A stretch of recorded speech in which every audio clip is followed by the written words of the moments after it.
So let's go around the old host horn, as it were, and see how all of us find ways to take care of our mental health. I'll start. First thing I do before I leave the house every day, I send a little love letter to Mary as a little message. Just it's a gratitude thing, just because, you know, I'd be zero without her. And canine therapy. We've got a dog. I've always had one. If things are bad, grab the dog. It's good for the dog. It's good for your blood pressure, your mental health. It works every time. I've never had a time where I felt down and I went to my dog and it got worse. Always better. That's so sweet. Love those.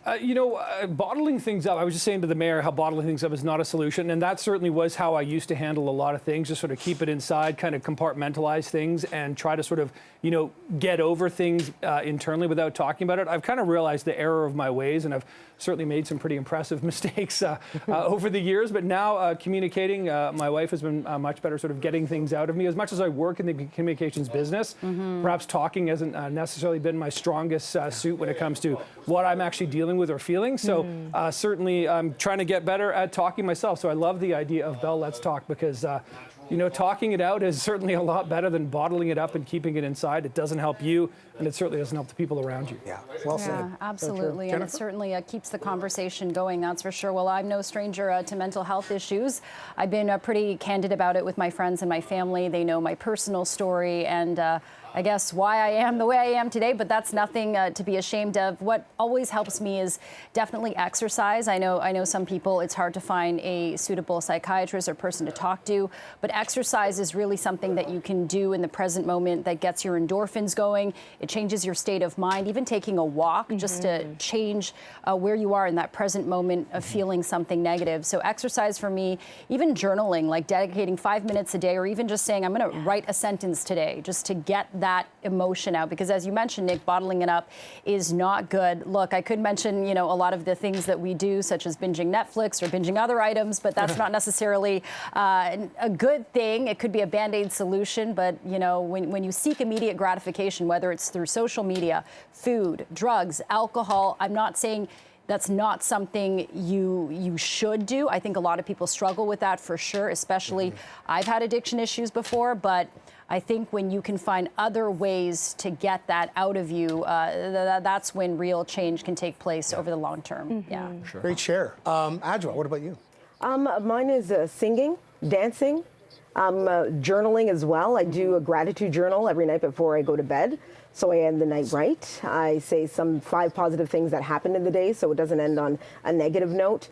And therapy. I think reach out, talk to people. Sometimes people can't afford it. I know it's a privilege to be able to access therapy, but it's been a saving grace in a lot of the dark times in these past 2 years.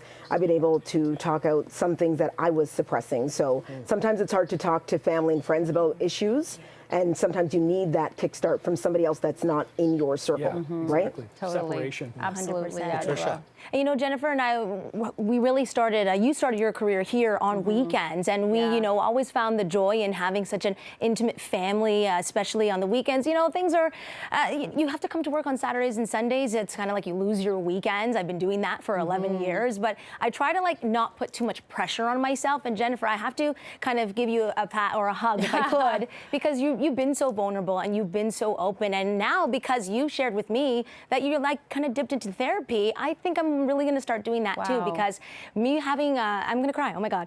Like I'm always smiling. I'm always like this happy-go-lucky girl. And I'm so sorry that I'm doing this, but like, honestly, I'm always this happy-go-lucky girl, and people don't realize that I'm going through a journey inside too. Like I break. It's okay to break. Like I'm sad sometimes. It's okay to be sad. It's okay to be vulnerable. It's okay to do this. It's okay to do this. And you know, Jennifer, it really like broke my heart, because my mom and I right now, we're not really talking, and you know, it's been really hard through COVID, and she didn't want to get vaccinated and all that. You know, it was really, really hard. And just like trying to get through it. I never do this. My fiance says, try to stay strong, but if you're vulnerable, just let it out. It's okay. There's no shame in vulnerability. Be honest about it. Exactly. Just strength. And I feel alone a lot. I am an only child, you know, I don't really have brothers and sisters. I don't have a lot of friends. And in this industry, what I found is you get to be in the bright lights, you know, it's here, you have this amazing career. People think you're a multi-millionaire. You're so lucky. Want to put my shoes on, guys? Do you want to walk a day in my life and see that sometimes it can be hard, because I am still human. I grew up with racism around me. I'm half black and half Indian. My grandparents, who I loved so much, didn't accept me when I was born. There's a lot of things that you guys don't know. And I think this is a day where we can do this. I am not ashamed that my eyes are dripping right now. I am not ashamed that I'm being vulnerable. And a meme actually came up yesterday. I shared on my Instagram that I saw a quote that said, "Stop being so hard on yourself for creating a timeline as a child when you had no idea what it was like being an adult." Don't be so hard on yourselves, guys. Don't set those expectations too high. Set no expectations. Take a step at a time and just live and that would love. be so good. And reach out and be vulnerable, because if you share your story, you just never know. Someone could be going through that too, and you can then help one another. You know what I mean? Yeah. Absolutely. And which we can say on PJ, this just day. shout out to you. You welcome me here. Weekends with you Love have you, always girl. been so fun because we can joke around, be silly, and just know when to appreciate a good laugh. So thank you, I love and you, I girl. feel you. Thank you for sharing that. Of course. It's a great team environment here. Yeah, we I love you, actually still PJ. laugh You through know my that. smiles. Great chat, guys. It's okay to do it. You know what? And Don't share feel your scared to stories do with us this. out there too.